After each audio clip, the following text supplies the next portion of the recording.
What up, though, NevaLoss fam? Hey, listen, today we are going to talk Cleveland Browns preseason football, the quarterback battle between Shador and Deshaun Watson, the dynamic rookie duo of Casey Concepcion, Denzel Boston, and then we're going to talk a little bit about what is going on in that brain of Todd Monkens, man. Hey, listen, everybody stay tuned. I appreciate everybody for tuning in. Let's get it.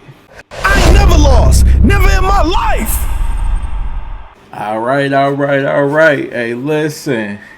Hey, we're going to kick it off with everybody. I know what all y'all want to hear, what everybody want to see. We're going to kick it off talking about Shador Sanders, Deshaun Watson, battle for QB1 in Cleveland. Hey, listen. Shador Sanders lit it up preseason game 2, man. He got the start, got the nod, and he went out there and lit their ass up, man. 8 for 8 to start the game. And then he had a pick, bounced off the tight end's hands, man. Well, we're going to talk about a little bit about that play, man. I'm going to make sure I show it because I believe that pick wasn't his fault. But at the end of the day, it is an interception on his resume in that preseason game. But he came right out, functioning at a high level. I'm going to tell y'all what I thought was the most impressive thing of Shador Sanders. It's actually been very impressive for the last few weeks. And I don't feel like a lot of people have been talking about it.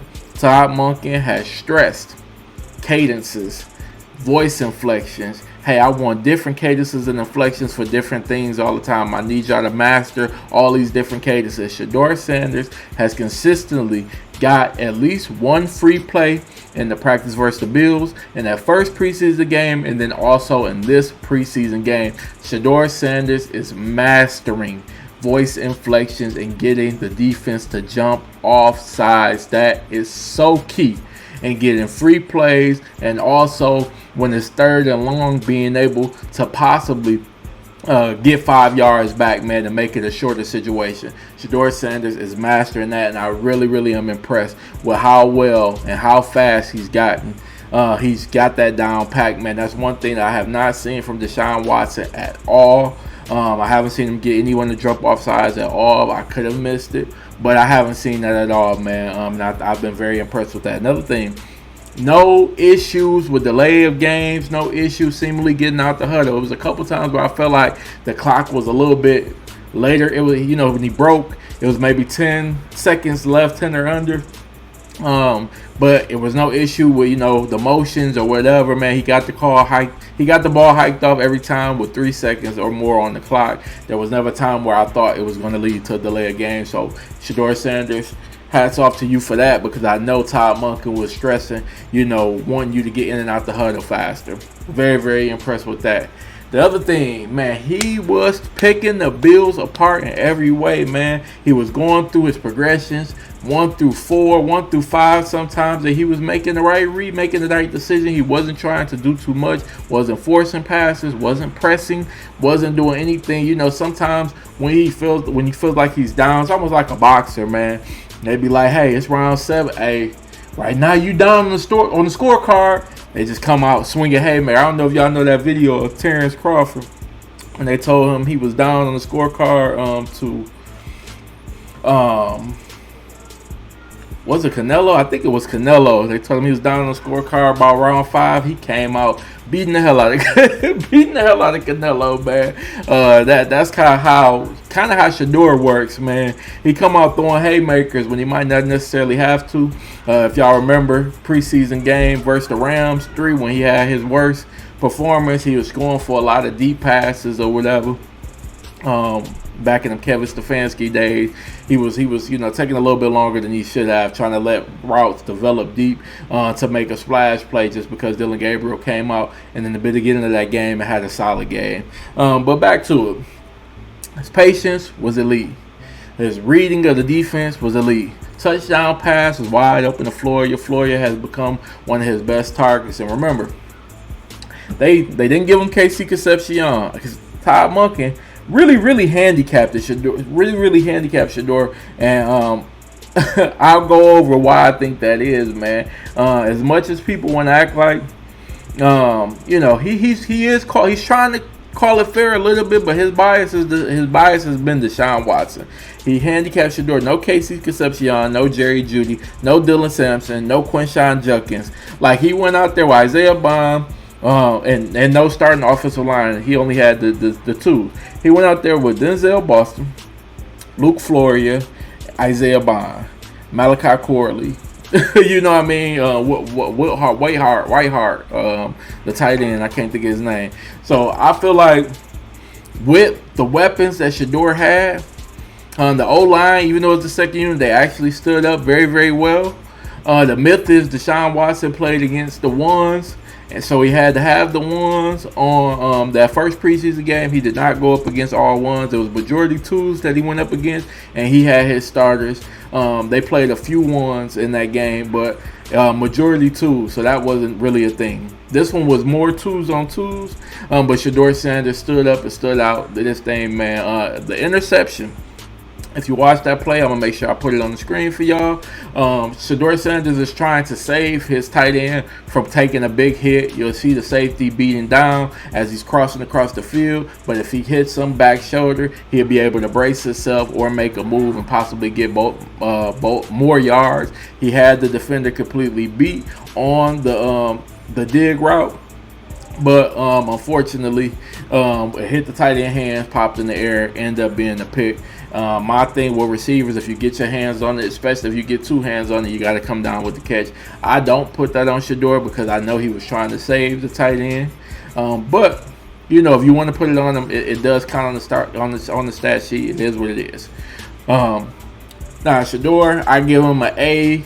I'm gonna give him a solid A minus only because that pick does go on his resume. But I thought he had an excellent game. He showed me everything I needed to see with how he's being developed. I love one thing I can't say about Todd Monken that I felt about Kevin Stefanski is Todd Monken is actually investing a lot of time in developing each and every quarterback in that room, and I believe it is paying back dividends. Shador Sanders is elite.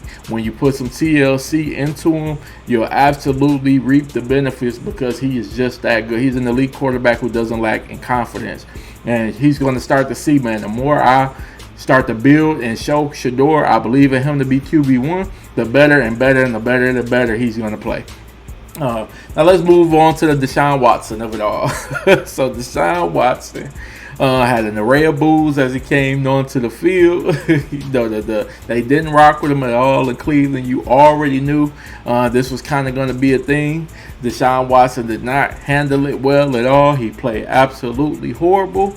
And to be honest with you, if they're going to even consider playing him as a starter, you got to know this is what's going to come with it. The Cleveland Browns do not want to see him in the Cleveland Brown uniform at this point. And to be honest with you, I don't think Deshaun Watson wants to be in the Cleveland Brown uniform anymore.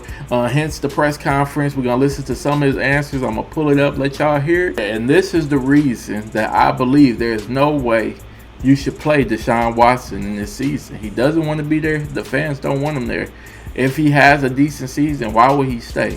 We're going to listen to the press conference real quick, and then we'll talk about it a little bit more. We'll deep dive a little bit more into it. Deshaun, what are your first thoughts on the performance you had in the third quarter, and maybe why you weren't able to build off of what you did in the preseason opener? Yeah, it just didn't go our way. Didn't get completions and execute. I think that's the biggest thing. What did you see on the interception? I don't know. I got hit, so I was asking guys on the sideline what happened. So I haven't. Yeah, so he said he didn't see the pick, man. I'll tell y'all what happened. I saw the pick. I'll put it up for y'all. He just made the throw late. To be honest with you, the receiver got open, and he was still open even when Deshaun threw it, but he threw it a little bit late, which gave the defender time to break on the ball, pop it up, and they was able to get picked, man. It was just a late throw, man. He took too long to get it out of his hands. It's one of those things where you got to just take the sack on it, and he tried to get it out and throw it late, and this defender was able to recover, but initially the receiver beat him. I haven't seen the play action, so I'm not even sure. And then that last fourth down, did it get tipped? Yeah, it got tipped. Obviously, we had talked to you about before the game, like how you might respond to whatever the crowd reaction was. Obviously, there were some boos out there. Just what was your kind of reaction in the moment? I mean, I didn't have no reaction. I think the biggest thing is, I think you guys know too, and I think the whole world knows. It has nothing to do about the performance.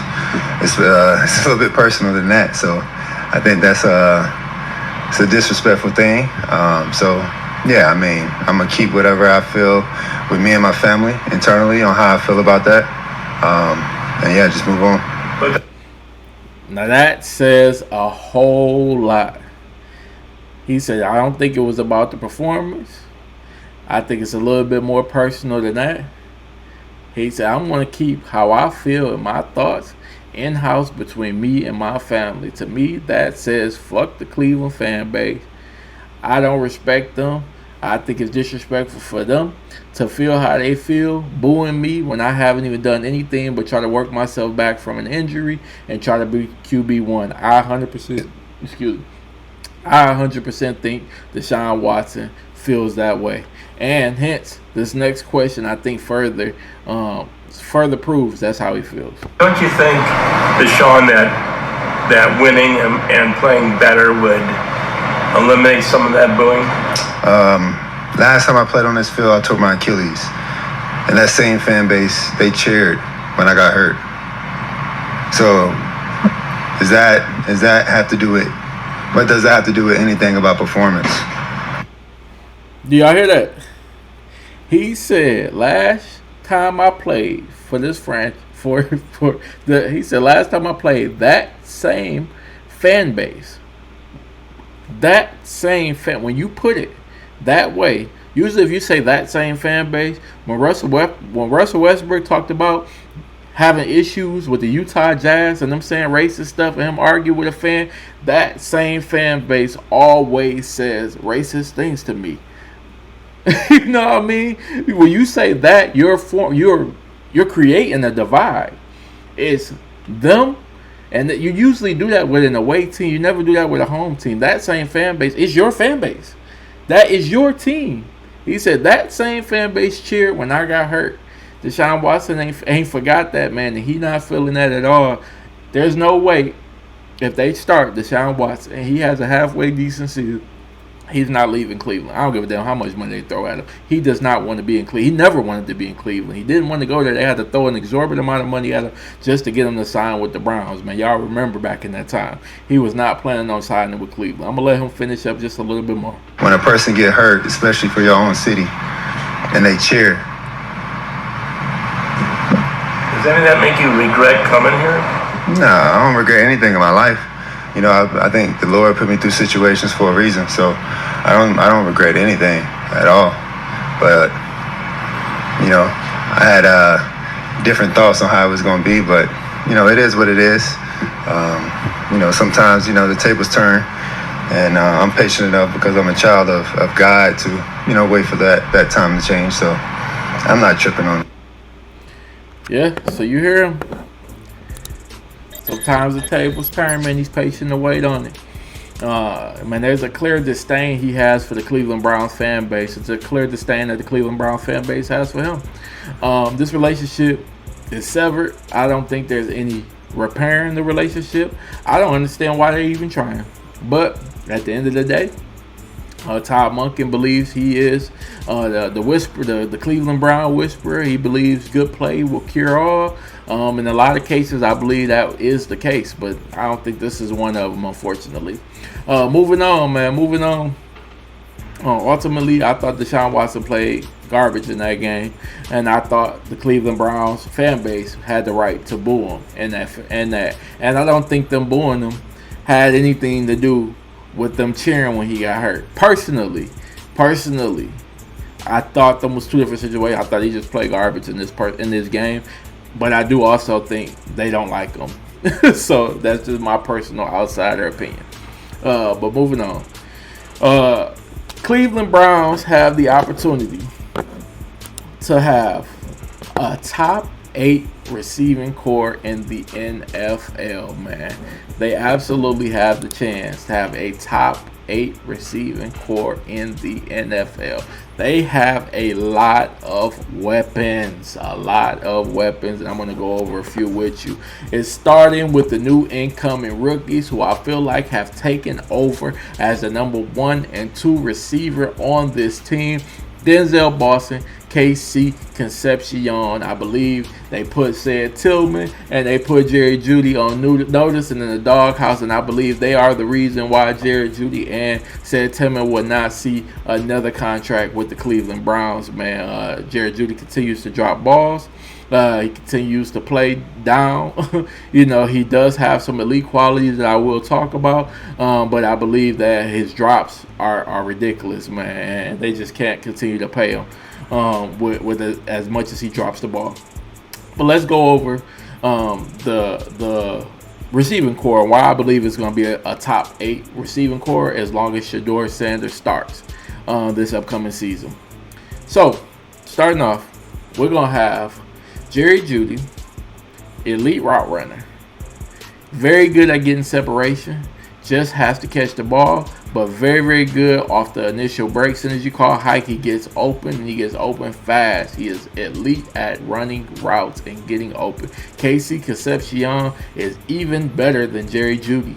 He is even a little bit more elite at creating separation. As soon as you call hike, that good jump off the line and getting open fast, and also creating extra yards after getting that ball quick in his hands, man. KC Concepcion is elite at that. Denzel Boston is a one-on-one matchup nightmare. If you have to roll coverage over to help with Jerry Jeudy and KC Concepcion, there is no defender in the NFL who is going to be able to check Denzel Boston one-on-one. I can promise you that. Throw that ball up in the air, Denzel will snatch it every single time. He is going to be a nightmare for team.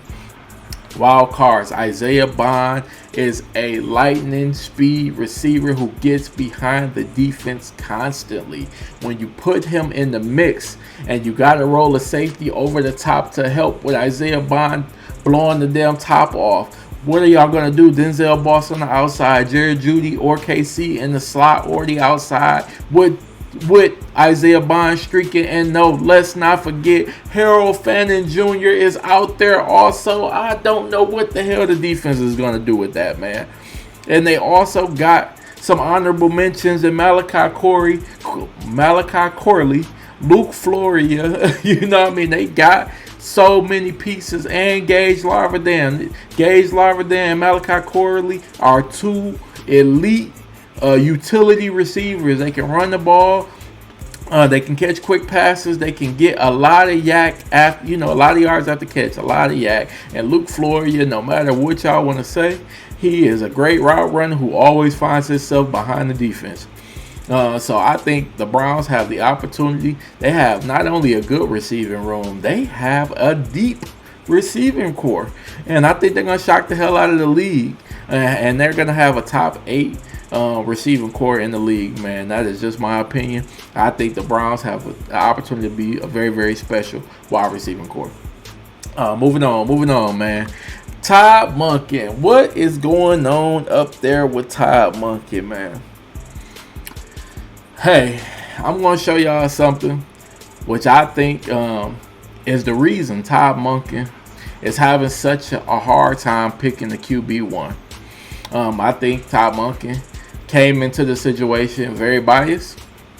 I know y'all probably think, hey, BDB, from previous episodes, you love Todd Monken. I really think he's an excellent coach.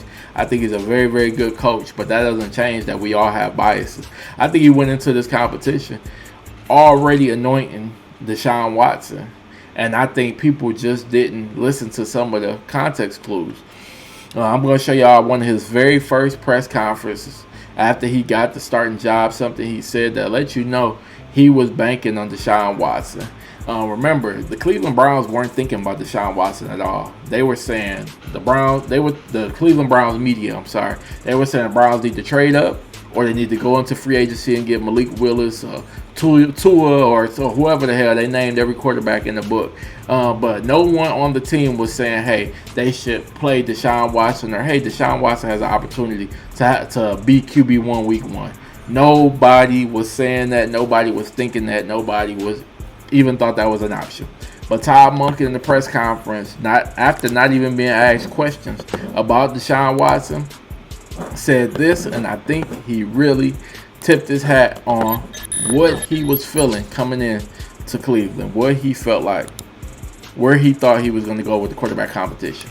Anytime that you have a player that at one time has exhibited the skill set at an elite level, I think you're always going to give them the benefit of the doubt that somehow we might be able to get that out of them again. So right there, that's all I want y'all to hear. That very first sentence, talking about Deshaun Watson, as soon as he got the job.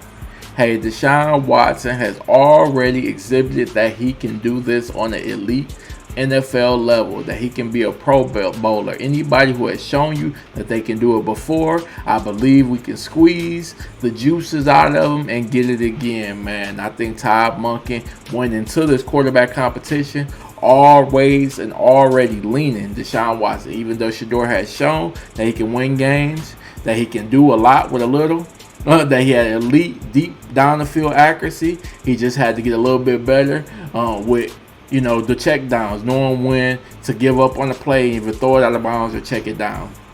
And Todd Monken went in like, hey, I don't got to worry about getting a person knowing what the play is, getting in and out the huddle, all the things that they like to say Shedeur Sanders was getting familiar with. Deshaun's already been familiar with NFL playbook for 10 years or whatever, so we don't got to worry about it. So anyways, I think Todd Monken is struggling so much because he went in with the mindset that, hey, he's a person who's already done it.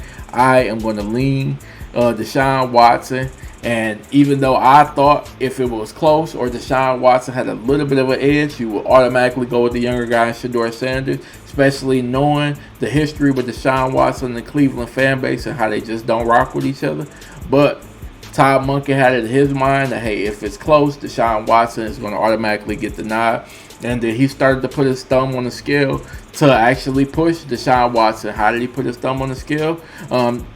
Shedeur Sanders completely outplayed Deshaun Watson all camp. I'll put up the tracker. I'll let y'all see some of the stats. I know the tracker isn't gospel, but you'll see a vast difference in touchdowns, interceptions, and even if you look at some of the plays throughout the duration of camp, the most of the splash plays was Shedeur Sanders. Deshaun had some good throws, but it wasn't until 3 days before that first preseason game that Deshaun Watson had even outplayed Shedeur Sanders one time at minicamp, training camp, any of the camps. The first time that he outplayed Shedeur Sanders was the first time Todd Monken made a decision that he hadn't made all camp. Instead of them going, hey, this Shedeur's day, Watson day, Shedeur day, he went Watson. 2 back-to-back days, and what it did is he was trying to install confidence in Deshaun Watson. It created a media firestorm, but he thought, hey, if I give him 2 days to knock off the rust, maybe he'll play better because right now he's getting outplayed by Shedeur. And it worked. Deshaun Watson had his best practice that he had, and he also was named the first one up in the preseason game with all the ones versus some twos, and he was able to get the ball in KC Concepcion's head consistently and let him make plays, and he was able to get a couple scoring drives out of it. But hat off to Deshaun Watson. He had a solid first preseason game, but he also showed you that when the pressure was on and they were collapsing on him, he doesn't want to run anymore, and he got hit and fumbled the ball, man. So he still has some ball security issues. Then Shedeur Sanders came out with the 2s and the 3s. He played decent, but he also had a bad pick where he overthrew his man by about 5 yards, and then it led to an easy interception. Yeah, he was in the right place functionality-wise with reading the defense, and he had a guy wide open, but you can't overthrow your guy that bad, and the NFL is going to get picked every time. So once that happened, Todd Monken was really ready to name Deshaun Watson QB1 right then, but he knew how the media would explode if he did that. So he wanted to pretend, hey man, I'm still gonna make this affair. I'm gonna give Shedeur a chance. Never in his wildest dreams did he think that if I take all these weapons away from Shedeur and I let Deshaun Watson have the first go at it with the ones in the joint practice versus the Bills, this is going to not only shatter Shedeur's confidence, but long as Deshaun play functionally good versus the Bills in the joint practice, and he plays decent in the game versus the Bills in the third quarter, as long as those two things happen, I can just give him the nod, and nobody will care. They're going to be like, yeah, you know, he had those two moments. The recency bias, they're not going to remember none of the camp. They're not even going to think about none of that stuff. They're going to just remember the last two things that happened. The problem is Deshaun Watson played decent in the camp, in the joint practice. Shedeur Sanders played good in the joint practice also. Then Shedeur Sanders played exceptionally well in that preseason game, and Deshaun Watson fell on his face hearing those boos from the crowd. And now Todd Monken brain is twisted up like a goddamn pretzel because he's like, man, my quarterback is going to deal with being hated by his home team and being hated by the away crowd all season if I play him.